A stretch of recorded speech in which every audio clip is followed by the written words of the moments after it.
Hello दोस्तों, परिवर्तन आधारशिला चैनल पर आपका बहुत-बहुत स्वागत है। फ्रेंड्स 2 दिन से क्लास नहीं आ पाई थी, उसके लिए सॉरी, क्योंकि अभी थोड़ा-सा वर्कलोड ज़्यादा हो रहा था। तो फ्रेंड्स आज से कंटिन्यू आपको क्लास मिलने वाली है और कोशिश रहेगी कि आपको पर डे 3 से 4 क्लास एलटी ग्रेड के लिए मिलती रहे। तो जो भी भाई और बहन एलटी ग्रेड की तैयारी कर रहे हैं, हिस्ट्री से, पॉलिटिकल साइंस से, आज पॉलिटिकल साइंस की क्लासेस और स्टार्ट हो रही हैं, तो हमने एनसीईआरटी से बिल्कुल बेस से लेकर तैयारी शुरू की है, जो बिल्कुल आपके लिए लास्ट तक क्लासें बिल्कुल फ्री रहेंगी। तो चैनल से जुड़े रहिए, चैनल को सब्सक्राइब करें, लाइक करें। चलिए शुरुआत करते हैं आज क्लास 6 के चैप्टर नंबर 4 आरंभिक नगर से। आरंभिक नगर जो चैप्टर है उसकी शुरुआत होती है कि जसप्रीत और हरप्रीत अपनी गली के उसमें खेल रहे हैं। वहां पे उन्हें कोई खंडर दिखाई देता है, तो लोग उसके बारे में बातें कर रहे हैं। वो कह रहे हैं कि ऐसी मतलब टूटी फूटी इसमें क्या ऐसी चीजें दिख रही हैं जो लोग इसे इतना ज्यादा महत्व दे रहे हैं, उसी के बारे में बात है। अब देखते हैं हड़प्पा की कहानी। फ्रेंड्स हड़प्पा का नाम सभी ने सुना होगा, तो आज हड़प्पा के बारे में स्टार्ट होता है कि जो 150 साल पहले पंजाब में पहली बार जब रेलवे लाइन बिछाई जा रही थी, तो वहां पर लोगों को अचानक खुदाई करते टाइम ईंटें मिलने लगी। तो उस टाइम उन्हें पता नहीं चला कि यहाँ पर हड़प्पा जो मतलब एक संस्कृति थी वो थी, वे वहां से बहुत सारी जो ईंटें थी वो उखाड़ कर ले गए। और ये हड़प्पा पूरा स्थल कहाँ पड़ता है, जो आधुनिक जो पाकिस्तान है वो वहां पर पड़ता है। लेकिन लगभग 80 साल पहले, अब 80 साल पहले की बात हो रही है, आपको पता होगा 1921-22 की बात थी, जो दयाराम साहनी ने खुदाई कराई थी, तब की बात है। तो 80 साल पहले क्या हो रहा है कि पुरातत्वविदों ने इस स्थल को खोजा। तब 150 साल पहले इस स्थल का पूरी तरह पता नहीं चल पाया था, लोगों ने बहुत सारी ईंटें वहां से उखाड़ ली थी। इस नगर की जो खोज है, हड़प्पा नगर की जो खोज है, वो सबसे पहले हुई थी, इसलिए ज्यादातर इसे हड़प्पा सभ्यता कहा जाता है। हड़प्पा कहा जाता है ना, आपने सभी ने सुना होगा हड़प्पा सभ्यता, सिंधु घाटी की सभ्यता। लेकिन सबसे पहले हड़प्पा नगर की खोज हुई, तो इसलिए इसे हड़प्पा सभ्यता कहा गया। और इसका जो विकास था वो 4700 साल पहले हुआ था। नेक्स्ट पॉइंट की तरफ चलते हैं। अब इन नगरों की क्या क्या विशेषता थी। इन नगरों में कई नगरों को 2 या 2 से ज्यादा हिस्सों में विभाजित किया गया था। इसमें 2 पार्ट थे, एक पश्चिमी भाग होता था, एक पूर्वी भाग होता था। तो जो पश्चिमी भाग था वो छोटा था, लेकिन ऊंचाई पर बना था। हो सकता है वहां पर राजा वगैरह जो लोग होते हो वे उस हिस्से में रहते हों। और जो पूर्वी हिस्सा था वह बड़ा था, लेकिन निचले इलाके में था, और वो शायद हो सकता है वो आम जनता के लिए हो। ऊंचाई वाले भाग को बात हो रही है, ऊंचाई वाले भाग को पुरातत्वविदों ने नगर दुर्ग क्या कहा है। क्या कहा है, ऊंचाई वाले भाग को, जो पश्चिमी भाग था वह जो ऊंचा था उसे नगर दुर्ग कहा है। और निचले हिस्से को क्या कह रहे हैं, निचले हिस्से को निचला नगर कह रहे हैं। तो फ्रेंड्स ये दोनों नाम आप याद रखेंगे। दोनों हिस्सों की चार दीवारियां, यानी कि जो पूर्वी भाग था पश्चिमी भाग था, दोनों ही हिस्सों की चार दीवारें, मतलब उनकी जो बाउंड्री थी वो की गई थी। वो की किससे गई थी, वो की गई थी पक्की ईंटों से। तो फ्रेंड इतने साल पहले भी, 4700 साल पहले की बात हो रही है, तब भी क्या था कि हाँ, मतलब ईंटें इतनी मजबूत बनाई गई थी कि वे आज तक भी हमें प्राप्त हो रही हैं। उनका यूज आपको पता है कि बहुत सारे लोगों ने रेलवे लाइन बिछाने में भी किया है। तो उनकी मजबूत वे कितनी थी ये आप ध्यान बिल्कुल दे सकते हैं कि हाँ कितनी मजबूत रही होंगी। नेक्स्ट देखते हैं, मोहनजोदड़ो की बात हो रही। नगर दुर्ग में कुछ खास इमारतें बनाई गई। अब नगर दुर्ग जी से पश्चिमी भाग को कहा जा रहा है। अब आप नगर दुर्ग को याद रखेंगे, नगर दुर्ग पश्चिमी भाग के लिए यूज किया गया है। मिसाल के तौर पर मोहनजोदड़ो की बात हो रही है। मोहनजोदड़ो में खास तालाब बनाया गया। आपने देखा होगा महान स्नानागार का नाम सुना है, जिसे पुरातत्वविदों ने महान स्नानागार कहा है। इस तालाब को बनाने के लिए ईंट और प्लास्टर का इस्तेमाल किया गया। पानी का रिसाव रोकने के लिए प्लास्टर के ऊपर चारकोल की, प्लास्टर के ऊपर किसकी, चारकोल की परत चढ़ाई गई। इसके जो चारों तरफ, मतलब इसके में जो एक तरह से स्विमिंग पूल था, तालाब था, और दोनों दो तरफ से उतरने के लिए तो सीढ़ियां थी। इसके चारों तरफ कमरे बनाए गए। इसमें भरने के लिए पानी कुएं से निकाला जाता था। और शायद यहाँ पर ऐसा होता होगा कि जैसे कोई खास फेस्टिवल वगैरह या कुछ भी ऑर्गेनाइज होता हो, तो उस अवसरों पर विशिष्ट ही लोग स्नान किया करते थे। नेक्स्ट देखते हैं कालीबंगा और लोथल को। कालीबंगा और लोथल में अग्निकुंड मिले हैं। अग्निकुंड मिलने का आशय क्या लग जाता है कि शायद यहाँ पर यज्ञ किए जाते होंगे। हड़प्पा, मोहनजोदड़ो और लोथल जैसे कुछ बड़े नगरों में भंडार गृह मिले हैं। भंडार गृह हो सकता है किसी चीज को संभाल कर रखने के लिए, अनाज वगैरह को सेव करने के लिए यूज किए जाते हों। इस पेज पर और देखते हैं।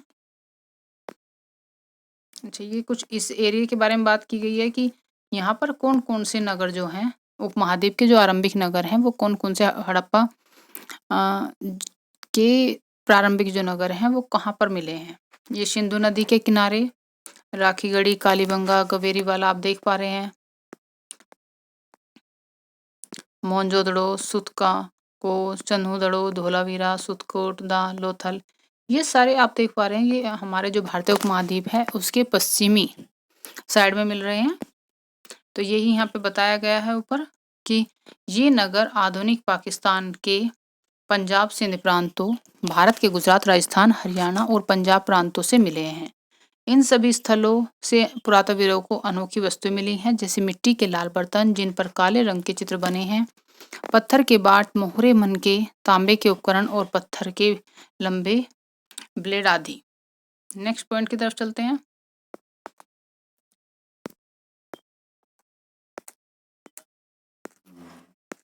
ये देखिए फ्रेंड्स, ये महान स्नानागार है मोहनजोदड़ो का, और आप देख सकते हैं कि इतने टाइम पहले, जो अब खुदाई के टाइम पे हमें ऐसा दिखाई दे रहा है, तो तब पहले कैसा दिखाई देता होगा। तो इसे बिल्कुल कितनी उससे बनाया गया है कि चारों तरफ इसके कमरे बना दिए गए, इसे तालाब बना दिया गया, इसमें पानी निकालने और भरने की दोनों की व्यवस्था की गई। अब यहाँ के देखते हैं हड़प्पा के भवन, नाले और सड़कों के बारे में। इस नगर के आमतौर पर 1 या 2 मंजिले होते थे, यानी कि 1 मंजिले घर भी मिले हैं, 2 मंजिले भी मिले हैं। इन आंगन के चारों ओर कमरे बनाए जाते थे। अधिकांश घरों में एक अलग स्नानागार होता था, स्नान घर होता था, और घरों में, कुछ घरों में कुएं भी होते हैं, यानी कि सभी घरों में कुएं नहीं थे, लेकिन कुछ घरों में कुएं भी होते थे। कई नगरों में ढके हुए नाले मिले हैं। नाले की व्यवस्था हड़प्पा की वैसे भी एक खास उपलब्धि रही है, और इन्हें सीधी लाइन में बनाया जाता था। नाली में हल्का सा ढलान दिया जाता था ताकि पानी आसानी से बह सके। अक्सर घरों की नालियों को सड़कों की नालियों से जोड़ दिया जाता था।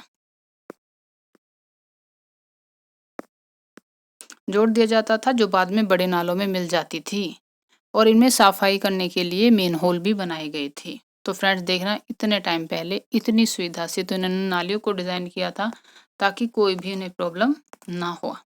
अब नगरीय जीवन की बात करते हैं। यहाँ का नगरीय जीवन कैसा रहा होगा। हड़प्पा के नगरों में शायद बड़ी हलचल रहा करती हो सकता है कि यहाँ पर जो भी शासक थे वे नगरों की जो है खास इमारतें बनाने की योजना, मतलब कुछ ऐसा हो कि डिजाइन, मतलब कोई राजा का आदेश होता है कि हाँ, मतलब इस तरह की व्यवस्था होनी चाहिए, इस तरह रखना चाहिए।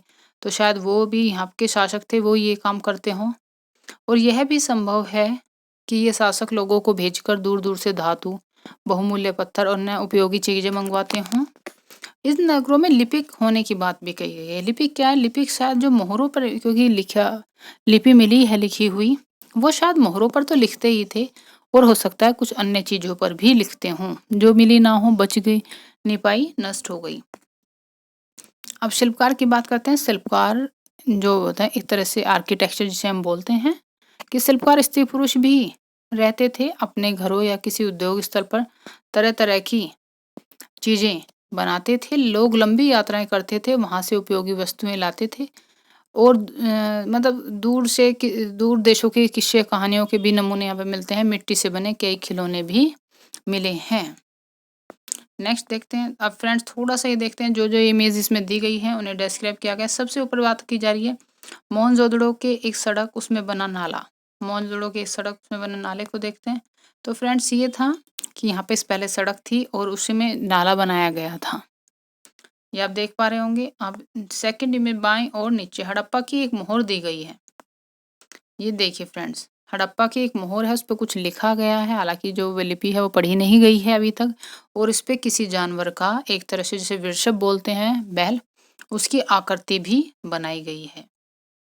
इस मोहर के ऊपर के चिन्ह एक खास लिपि में है, उपमहाद्वीप में पाए गए लेखन का प्राचीनतम उदाहरण है। विद्वानों ने इसे पढ़ने की कोशिश की, लेकिन पता नहीं चला कि इसका अर्थ क्या है। अब दाईं और नीचे जो दिया गया, पक्की मिट्टी के खिलौने, ये खिलौने बच्चों के लिए जिस तरह पाए गए, क्योंकि मिट्टी को पका लिया गया तो इन्हें नष्ट नहीं हुआ, ये नष्ट नहीं हो पाए। तो फ्रेंड्स ये दिए गए हैं, आप देख पा रहे हैं ये कुएं का चित्र है। आपको सभी चीज़ें अच्छे से समझ में आ रही होंगी। अगर आपको वीडियो अच्छी लग रही है तो प्लीज़ लाइक ज़रूर करें, क्योंकि हम एलटी ग्रेड की तैयारी बिल्कुल बेस से प्री और मेंस को साथ लेकर चल रहे हैं। हम नहीं चाहते कि आपके सिलेक्शन में कोई भी कमी रह जाए, तो इसलिए आपका सपोर्ट हमारे लिए बहुत ज़रूरी है। प्लीज़ चैनल को ज़्यादा से ज़्यादा शेयर करें, वीडियो को लाइक करें और चैनल को सब्सक्राइब ज़रूर करें। फ्रेंड्स, जब हम आपके लिए फ्री में इतनी मेहनत कर रहे हैं तो आपका एक लाइक तो बनता है। चलिए नेक्स्ट देखते हैं नए नगर और नए शिल्प के बारे में। पुरातत्वविदों को कुछ चीज़ें ऐसी मिली हैं जिनमें अधिकतर पत्थर, शंख, तांबे, कांसे, सोने, चांदी जैसे धातु से बनाई गई। तांबे और कांसे से औजार, हथियार, गहने और बर्तन बनाए जाते थे। सोने और चांदी से गहने और बर्तन बनाए जाते थे। तो ये हमें कि मतलब वहाँ पे जो जो धातुएं मिली हैं उनको बताया गया है कि किससे क्या क्या बनाया जा सकता था। यहाँ पर सबसे आकर्षक जो वस्तुएं हैं मन के बाट और फलक हैं। आप आगे मन को कभी यूज देखेंगे। ये देखिए फ्रेंड्स, ये जो दिया गया है, ये दिया गया है एक बाट का साइन। ये क्या है, एक बाट बनाया गया। देखिए आप व्हाइट कलर का कितना सुंदर, ये चट पत्थर से बनाया गया और हो सकता है बहुमूल्य पत्थर धातुओं को तोलने के लिए बनाया गया हो। ये है फ्रेंड्स मनकों से बनी हुई जो एक माला टाइप में बनाई गई है, जो मनकों के आभूषण बनाए गए हैं। ये और कार्नेलियल पत्थरों से बनाए गए हैं। बन के भी हैं और कार्नेलियल पत्थरों से बनाए गए। पत्थरों को काटकर तराश कर मन के बनाए गए। इनमें से बीच में छेद कर कर धागा डालकर इनसे माला बनाई गई। और ये जो है फ्रेंड्स, ये हैं पत्थर के धारदार फलक। तो उस टाइम पे भी देखिए कितनी सफाई से जो बिल्कुल डिजाइन किए गए हैं, माला वगैरह कितने अच्छे से बनाए गए हैं। नेक्स्ट ये देखिए फ्रेंड्स, एक पहले आगे देखने से पहले अपनी एक मूर्ति को देखते हैं। ये फ्रेंड्स आप देख पा रहे होंगे, ये एक मूर्ति है जो मोहनजोदड़ो से मिली है। देखिए इसे कितनी अच्छी है, कितने जो कारीगर होते होंगे उन्होंने कितनी सफाई से बनाया गया है। मतलब इसे एक कढ़ाईदार वस्त्र भी पहनाया गया, इसकी दाढ़ी को इस तरह से शो किया गया। इसकी हर चीज में एक अलग ही पहचान मिलती है कि वहां पर लोग कितने इस चीज के बारे में जानकारी रखते होंगे। प्रशिक्षण जो प्राप्त होता है, मतलब जिसे ट्रेनिंग दी जाती है, ज्यादातर वो ही ये काम कर पाता है। कढ़ाईदार वस्त्र के बारे में बात की गई है। एक महत्वपूर्ण व्यक्ति जो पत्थर से बनी मूर्ति मोहनजोदड़ो से मिली है, कढ़ाईदार वस्त्र पहने दिखाया गया है। अब देखते हैं अपने आगे के पॉइंट। हड़प्पा सभ्यता की बात हो रही है कि लोग पत्थरों की मोहर बनाते थे। क्या बनाते थे? पत्थरों की मोहर बनाते थे। आयताकार होती थी। आयताकार मोहरों पर सामान्यतः जानवरों के चित्र देखे मिलते हैं। अभी हम एक मोहर देख के भी आए हैं ऊपर। हड़प्पा सभ्यता के लोग काले रंग से डिजाइन किए हुए खूबसूरत लाल मिट्टी के बर्तन बनाते थे। तो ये आपको बात क्लियर हुई होगी कि काले रंग से डिजाइन होते थे और लाल मिट्टी के बर्तन बनाते थे। नेक्स्ट पॉइंट की तरफ चलते हैं। संभवतः 7000 साल पहले मेहरगढ़ में कपास की खेती होती थी। हम लास्ट चैप्टर में पढ़ चुके हैं कपास की खेती के बारे में। मोहनजोदड़ो से कपड़े के टुकड़ों के अवशेष, चांदी के फूलदान के ढक्कन और कुछ अन्य तांबे की वस्तुओं से चिपके हुए मिले हैं। ये तीनों चीजें आपको याद रखनी है। मोहनजोदड़ो से क्या क्या मिला है? तो जब कपास की खेती स्टार्ट हो गई है तो बेसिक है कि कपास का यूज कपड़ा बनाने के लिए किया जाने लगा होगा। कुछ अन्य तांबे की वस्तुएं चिपके मिले। पक्की मिट्टी, फेयंस से बनी तकलियां सूत कताई का संकेत देती हैं। अब बात करते हैं आगे। इसमें अधिकांश वस्तुओं का निर्माण विशेषज्ञों ने किया। अभी बात ऊपर हो रही थी विशेषज्ञों ने किया। विशेषज्ञों मतलब जिन्हें ट्रेनिंग मिली हुई हो। विशेषज्ञ उसे कहते हैं जो किसी खास चीज को बनाने के लिए खास प्रशिक्षण लेता है। पत्थर तराशना हो, मन के चमकाना हो, मोहरों पर पच्चीकारी करना हो, आदि कुछ भी काम हो। मूर्ति का चेहरा कितना आकर्षक ढंग से बनाया गया है, उसकी दाढ़ी कितनी अच्छी तरह दर्शाई गई है, वह विशेषज्ञ मूर्तिकार का काम ही हो सकता है। इन सब के बारे में हम ऊपर बात कर चुके हैं। और हो सकता है कि हमें इसमें दोनों ही, हमें ये नहीं पता चल रहा है कि पुरुष करते थे या महिलाएं करती थी, और शायद हो सकता है कि कुछ काम पुरुष और महिलाएं दोनों ही मिलकर करते हों। बात हो रही है फ्रेंड्स फेयंस की। फ्रेंड्स आपको फेयंस के बारे में बताने से पहले अभी एक पॉइंट ऊपर था।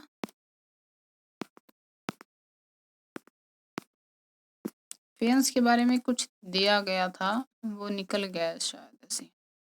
चलो फेंस की बात करते हैं। फेंस क्या है? पत्थर और शंख प्राकृतिक तौर पर बनाए जाते थे। प्राकृतिक तौर पर हमें पत्थर और शंख मिल रहे थे, लेकिन फेंस को कृत्रिम रूप में तैयार किया जाता था। ये भी एक आभूषण बनाने के लिए यूज किया जाता था। बालू या स्फटिक जो पत्थर का चूर्ण था उसमें गोंद मिलाकर फेंस से वस्तुएं बनाई जाती थी। फिर उस पर एक चिकनी परत, मतलब बाद में जैसे हम पेंट करते हैं आज के टाइम में, तो इस तरह चिकनी परत चढ़ाई जाती थी और चिकनी परत प्राय नीले या हल्के समुद्री हरे रंग की होती थी। फेंस से मनके, चूड़ियाँ, बालें, छोटे बर्तन बनाए जाते थे। तो ये सभी बातें क्लियर हुई। फेंस किस लिए यूज होता था और किस तरह बनाया जाता था। बालू या स्फटिक के चूर्ण में गोंद मिलाकर तैयार किया जाता था। अब बात करते हैं कच्चे माल की। फ्रेंड्स, कच्चे माल को आपने देखा होगा, और जिन्हें नहीं भी पता उन्हें बता देते हैं कि जो हमें नेचुरल रूप में प्राप्त हो जाता है, मतलब जिसके साथ अभी हमने कोई छेड़छाड़ नहीं की, जो हमें धरती से या तो भले ही किसी किसान के द्वारा, जैसे कोई नेचुरल चीज फसल हो रही है वो सब कच्चे माल के थ्रू आती है। अगर गेहूँ हमने उपजाया है खेतों में, तो वो एक कच्चा माल है। उससे आटा बनाना या उससे अदर कोई भी चीज़ें बनाना वो बाद की प्रोसेसर है। वो जो है स्टार्टिंग में वो कच्चे माल की श्रेणी में आता है। जैसे लकड़ियाँ वगैरह होगी हम जंगलों से प्राप्त करते हैं, वो सब कच्चा माल है। कच्चा माल उन पदार्थों को कहते हैं जो प्राकृतिक रूप में मिलते हैं। किसान या पशुपालक हमें उपदान में कहते हैं, जैसे लकड़ी, धातु के अयस्क आदि। इनमें कई तरह की चीजें बनाई जाती हैं। मिसाल के तौर पर किसानों द्वारा पैदा किए गए कपास को कच्चा माल कहते हैं। और कताई बुनाई करके कपड़ा तैयार किया जाता है। कई चीजें वहां मिलते हैं, लेकिन तांबा, लोहा, सोना, चांदी, बहुमूल्य पत्थरों को शायद वे दूर दूर से आयात किया करते थे। तो पता चल गया फ्रेंड्स कि जो तांबा, लोहा, सोना, चांदी, बहुमूल्य पत्थर जो हैं वे शायद दूर दूर से आयात होते थे। अब देखते हैं कौन सी चीजें हड़प्पा के लोगों ने कहाँ से आयात की। हड़प्पा के लोग तांबे का आयात संभवतः आज के राजस्थान से करते थे। कहाँ से? राजस्थान से। फ्रेंड्स, से पॉइंट को याद रखेंगे कि तांबे का आयात कहाँ से हो रहा है? राजस्थान से हो रहा है। यहाँ तक कि पश्चिमी देश ओमान से भी तांबे का आयात किया जाता था। तो दो स्थान हो गए हैं, राजस्थान और पश्चिम एशियाई देश ओमान। तांबे के लिए दोनों जगह हमारे पास आ गई हैं। अब बात करते हैं आगे। कांसा बनाने के लिए तांबे के साथ मिलाई, अब तांबा तो मिल गया हमें, कुछ राजस्थान से मिल गया, कुछ ओमान से मिल गया। अब कांसा बनाना है। कांसे के लिए तांबे में टीन मिलाई जाती है। क्या मिलाई जाती है? टीन मिलाई जाती है, तब उससे कांसा बनता है। अब टीन भी चाहिए। अब टीन लेने के लिए कहाँ जाएंगे? या तो आधुनिक ईरान जाएंगे या अफगानिस्तान जाएंगे। तो ईरान और अफगानिस्तान दो जगह किसके लिए हैं? टीन के लिए।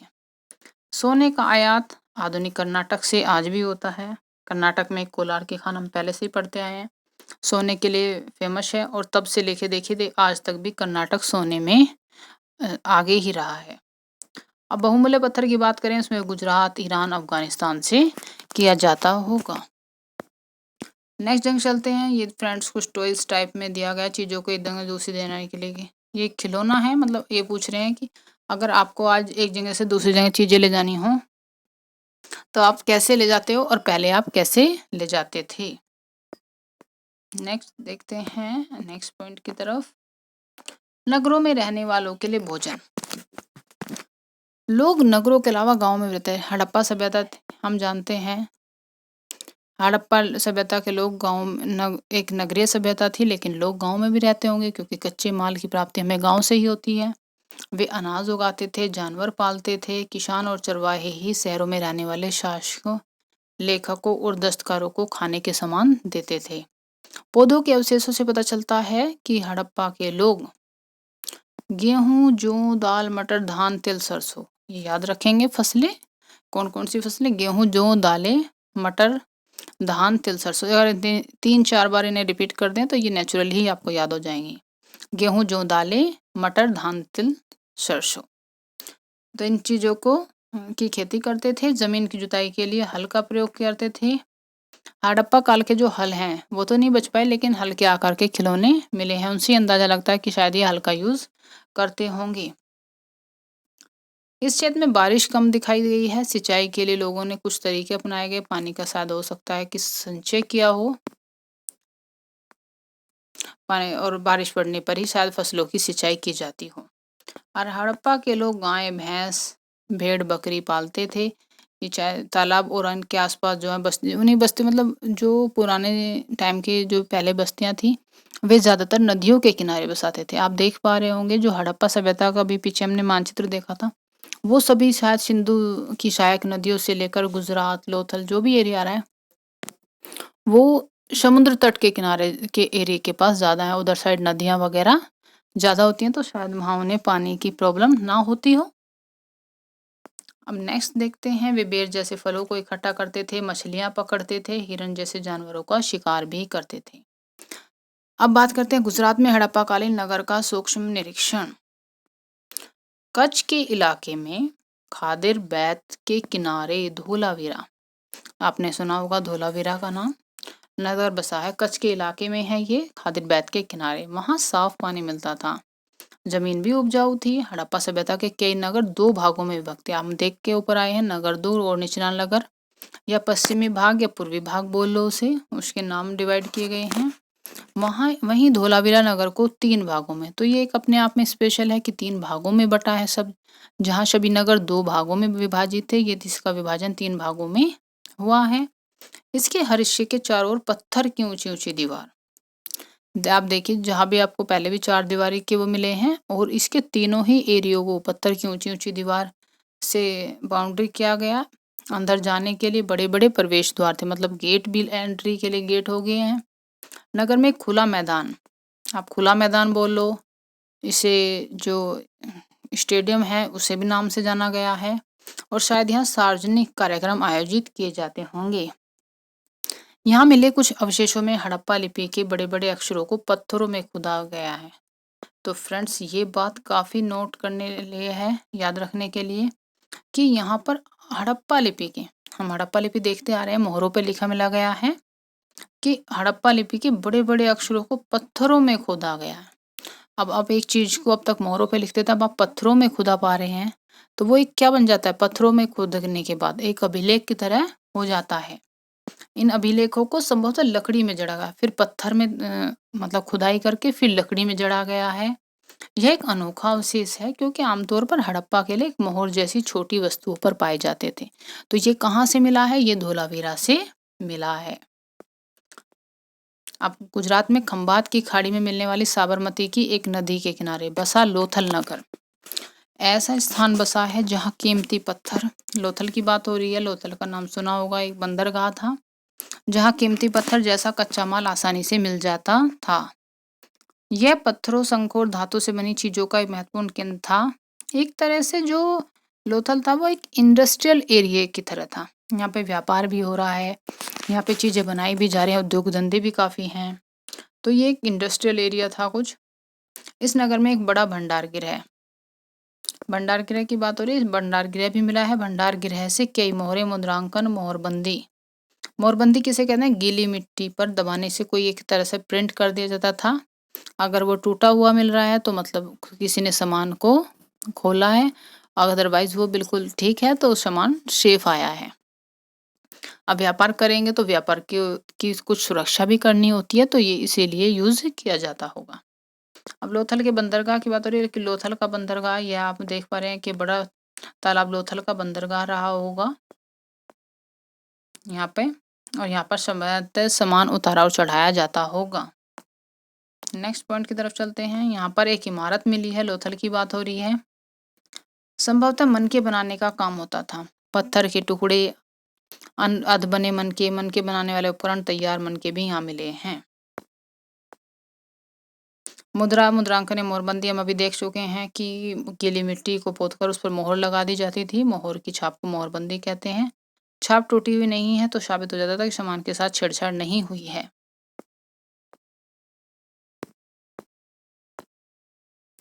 सभ्यता के अंत का रहस्य। अब सभ्यता के अंत का जो हड़प्पा सभ्यता है वो क्यों नष्ट हुई, इसके बारे में बात करते हैं।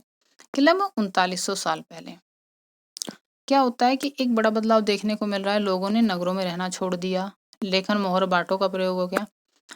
कुछ दूर दूर से कच्चे माल का आयात काफी कम हो गया। कचरे के ढेर अब सड़कों पर लगने लगे। जल निकास प्रणाली नष्ट हो गई। सड़कों में झुग्गीनुमा घर बनाए जाने लगे। यह सब क्यों हुआ होगा? शायद कुछ ने कहा नदियां सूख गई हैं, कुछ ने कहा बाढ़ आ गई है, जंगलों का विनाश हो गया होगा। हो सकता है कोई ऐसा हुआ हो फ्रेंड्स कि जैसे महामारी टाइप में कुछ फैल गया हो, वो भी रीजन हो सकता है। और मैदान समाप्त हो गए, बड़े-बड़े झुंड लोग मवेशियों ने चरकर समाप्त कर दिए। तो ये सभी कारण कहे गए, लेकिन कोई भी स्पष्ट जानकारी इस बारे में प्राप्त नहीं होती। ऐसा लगता है शासकों का नियंत्रण समाप्त हो गया। जो भी हुआ, परिवर्तन का असर बिल्कुल साफ दिखाई देता है। आधुनिक पाकिस्तान के सिंध और पंजाब की बस्तियां उजड़ गई। कई लोग पूर्व और दक्षिण के इलाकों में नई और छोटी बस्तियों में जाकर बस गए। इसके लगभग 1400 साल पहले बाद नए नगरों का विकास हुआ। इनके बारे में हम जो आगे के चैप्टर आएंगे उसमें पढ़ेंगे। तो फ्रेंड्स, ये था आज का चैप्टर। आपको वीडियो कैसी लगी मुझे कमेंट करके ज़रूर बताएं। और आप किस सब्जेक्ट से तैयारी कर रहे हैं, आप उस चीज़ के बारे में भी कमेंट बॉक्स में ज़रूर लिखें। कोशिश रहेगी कि उसके लिए भी जल्दी से जल्दी आपके लिए क्लासेस स्टार्ट की जाएं। और फ्रेंड्स, को आज से आपको करंट अफेयर की क्लास, और जो करंट अफेयर आपको जनवरी 2025 से और पूरे ही 2025 का मतलब दिसंबर तक ही एग्ज़ाम होने की संभावना है प्री की, और उसके बाद शायद हमें 3 या 4 महीने का टाइम मिल जाए मेंस के लिए। तो इतने हमें अपनी तैयारी को बिल्कुल स्ट्रॉन्ग करना है।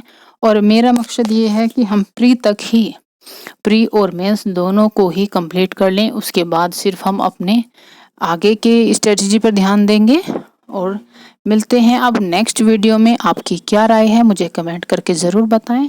तब तक के लिए गुड बाय।